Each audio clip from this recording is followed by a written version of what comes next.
Sir, अंत में एक सवाल ज़रूर पूछूंगी, क्योंकि ये महाराष्ट्र सदन में हुआ था कि एक विधायक ने कहा था कि जो नारा चल रहा है कि भारत में रहना होगा तो वंदे मातरम कहना होगा, और उनके मज़हब में ये उन्हें परमिशन नहीं देता कि आप खुदा के अलावा किसी और के बारे में आप सिर झुकाएं, किसी और के सामने। देखिए, देश संविधान से चलेगा, मत और मजहब से नहीं।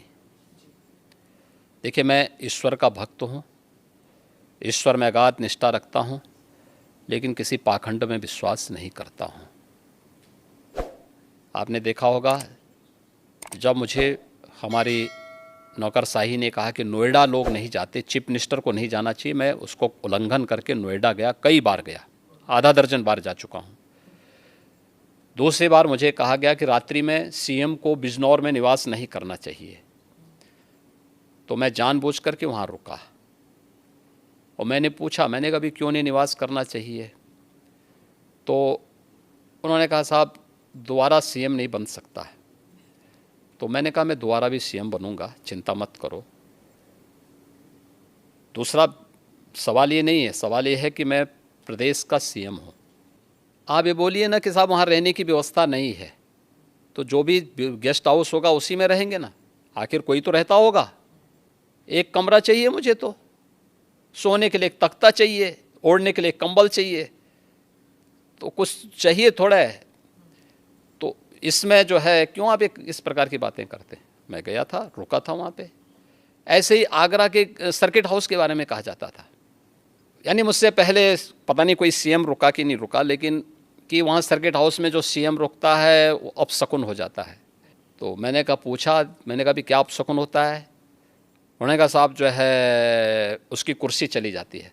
तो मैंने कहा, जो कुर्सी कल जानी वो आज चली जाए, लेकिन मैं रात्रि को रुकूंगा यहीं। फिर किसी ने कहा, साहब यहाँ पे प्रेत आत्माएं आता ही हैं। तो मैंने कहा, कम से कम उनसे वार्ता करने का अवसर मिलेगा ना रात्रि में। तुम सब सो जाओगे तो कम से कम किसी से बातचीत तो करूँगा रात्रि में कि भाई कौन है, क्या है। तो पाखंड में हमारा कतई विश्वास नहीं है, एक।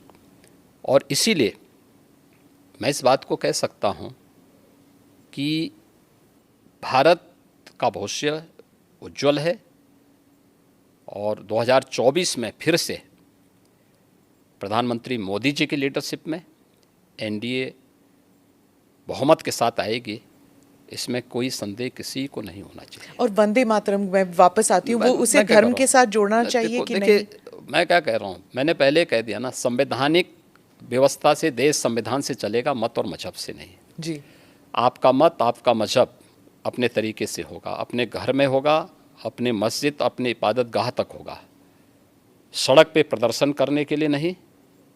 और इसको आप जो है किसी भी अन्य तरीके से दूसरे पे थोप नहीं सकते हैं।